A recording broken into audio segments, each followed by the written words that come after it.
After accusing me of being someone who leaks information before it's ready, Amin Elhassan gave the audience something that I was not ready yet to report. It is not fully baked, so I will simply tell you on the front end of this as context. I have partial information on something that will be explosive if it happens, and I'm just going to set you up for something here that is speculative right now, but is something to keep an eye on because... Hang on a second. Do I need to hold on to my seat? Is this like heat information? Because you got to prepare us. Well, I mean, Amin just teased it. I didn't. I was just throwing a hypothetical. But it's half-baked, okay, because...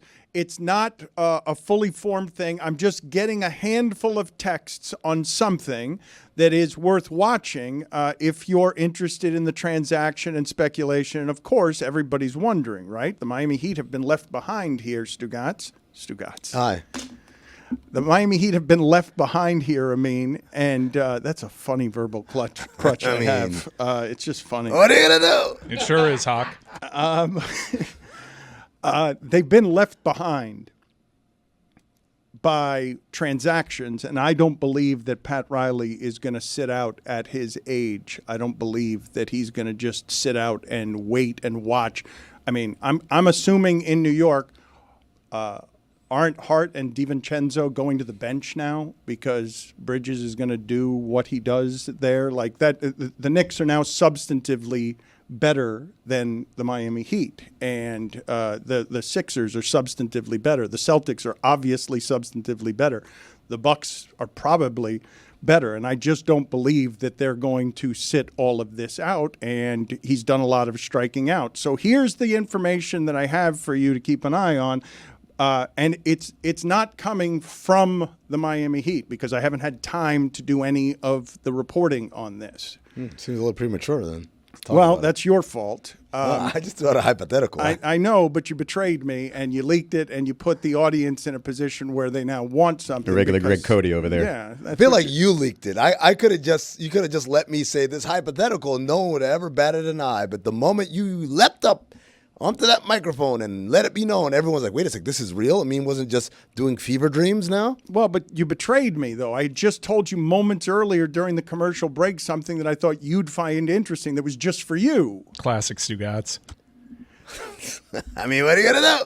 I encourage all of you to listen to Pablo Torre Finds Out and the episode about what is happening with the mess at the top of power. You usually don't get this kind of access to where the money is. The money can shield some of these things from ever becoming public. But Amin can speak to some of the mess happening in Minnesota because there's an ownership fight there that is super interesting. And Glen Taylor is the owner of the Timberwolves, and I don't think anyone considers him a good owner. Does anyone consider him a good owner? I mean, his reputation in the league is not quite Donald Sterling, but I think a lot of people think he kind of stinks. Up until maybe the last couple of years with Anthony Edwards, the Timberwolves had the losingest winning percentage in all of major American professional sports, the NBA, MLB, NFL, NHL.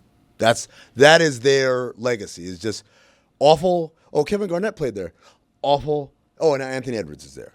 And that's just the results. On top of that, he is viewed as somebody who is a little bit crazy, and he sold the team to Alex Rodriguez and Alex Rodriguez's consortium of people. And I encourage you to listen to Pablo Torre Finds Out because he did a deep dive on how messy and ugly all of that stuff is.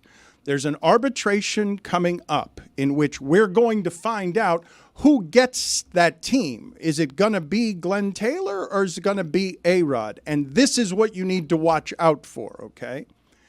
If Glen Taylor keeps the team, what's going to happen after that is they're going to lose their team president, Tim Connelly. He's going to leave because he signed a long-term deal with the A-Rod team, and I think it's contingent, I believe, on A-Rod being the owner. Everybody thought A-Rod was going to be the owner of that team. And if Tim Connelly leaves, the next step on that is Anthony Edwards possibly wanting to leave with him and requesting a trade to Miami because of the relationship he has developed with A-Rod and just loves it. Do we get A-Rod too or no? Loves it down here. Well, no, you would not get A-Rod down here. You don't get Tim Connelly either. No, you don't get Tim Connelly either.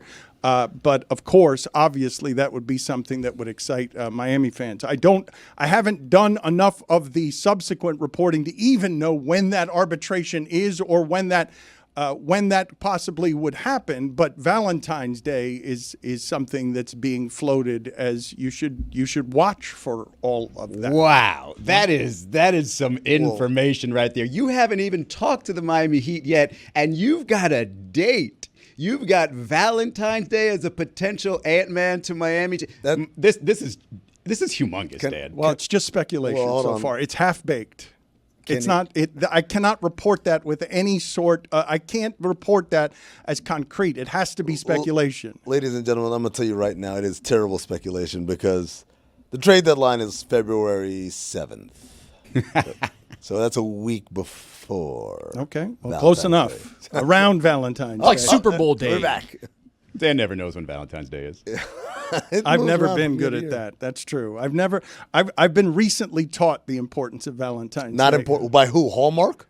No. Preach. No. Why would I've been? Yes, I went to a training course at Hallmark where they taught me the importance of Valentine's Day. Not important at all. Not a real day.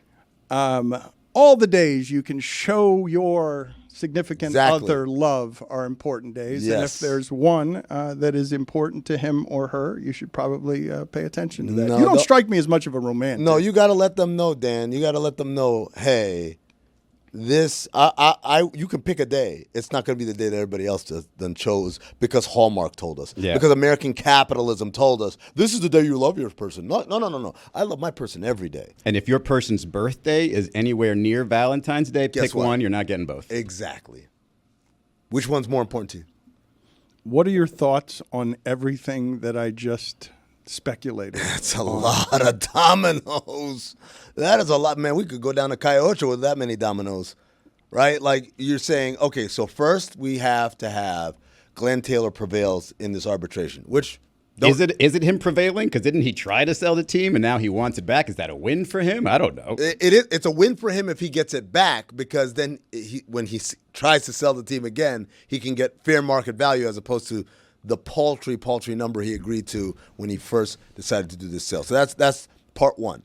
Part two is the idea that Tim Connelly says, I'm out of here. Now, there might be some legs to this because he signed an extension in June, 5-year, $40 million deal that includes an ownership stake with the team, presuming that Alex Rodriguez and Mark Lowry take over majority ownership from Glen Taylor. So I don't know if that language means if they don't, then that contract becomes null and void or becomes renegotiable or whatever it is.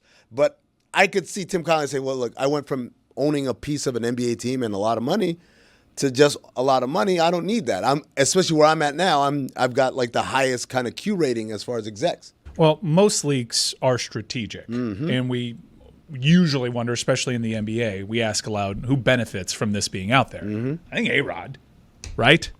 Because like now this leak kind of frames it like, if I don't win, you may lose the player that brought you back. Absolutely. Like if I don't win, everything goes back to the Dark Ages. Like back to the Stone Ages. The problem that I have with getting too excited, despite my excitement a second ago, is the part where it's a trade demand to Miami. Like, does Anthony Edwards have that type of pull now? Will Minnesota give him what he wants? Will they trade him to Miami, which nobody wants to trade anybody to Miami these days. That part has me less than excited, but I like the idea that it's already leaked over to Minnesota, if that's the case, if they're nervous over there. We're not at that domino yet, Izzy. We're still at the domino of, is Tim Connelly going to just quit, walk away from $40 million perhaps because he doesn't get an ownership stake in the team because Glen Taylor or he doesn't want to work for Glen Taylor. Maybe I don't know enough about Glen Taylor. I know what the results are and I know what his reputation is among other owners, but I'm not privy to any good information on what kind of chaos would be wrought if Glen Taylor resumes as the bad owner of the Timberwolves. Right, because there's a way to think about this. you say, hey, wait, Tim Connelly, it's a lot of money. Tim Connelly might say, look, I've been able to do my job as well as I have over the last few years because I had owners who could vouch for me and fight for my decisions or whatever.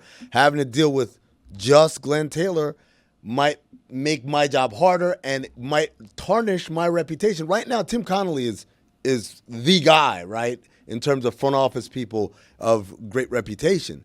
Maybe he's like that. It never gets higher than this. So if I'm going to ever command a crazier salary, a crazier contract demand, I should probably walk out before this thing falls apart, right?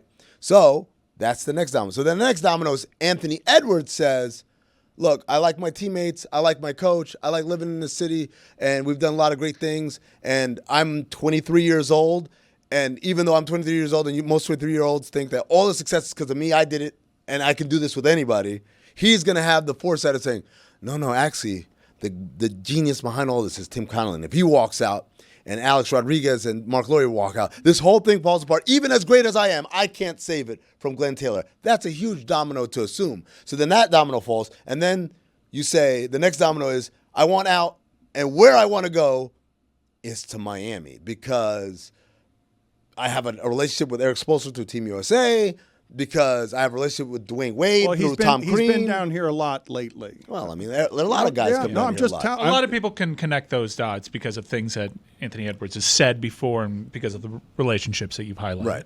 So then that's the next domino. And then the final domino is, okay, all of this is true. Glen Taylor wins. Tim Connelly says, I'm out. Anthony Edwards says, I'm out too. By the way, I want to go to Miami.